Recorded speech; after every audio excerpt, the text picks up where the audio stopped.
Hi, good afternoon. Mga ka-easy, magandang hapon.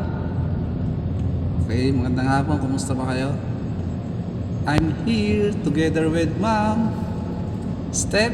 Kasama ko po siya ngayon. Okay, second day niya po ngayon ng driving lesson.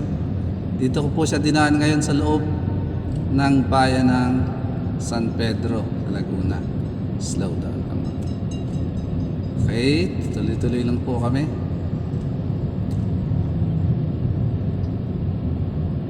Yan. Kung makapansin niyo po yan, may solid lane dyan sa gitna.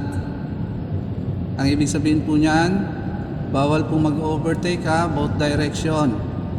Pero inaalaw po dyan yung pagko-crossing ha, mga ka-easy. And ito naman is yung the yellow box. Ayan, dito po yan sa intersection sa may simbahan. Okay, mga ka-easy, kumusta lahat? Sobrang init ng panahon, ingat po tayo. Ingat tayo sa heat stroke. Inom lagi ng maraming tubig. Okay, dapat laging hydrated po tayo ha. Solid lane po yan. Kung makakita nyo kulay yellow sa ibabaw ng tulay, ayan po. Overtaking and crossing, bawal po dyan ha, prohibited. Bawal din po mag-park sa ibabaw ng tulay. Yun lang po mga ka-easy. Mamaya ulit.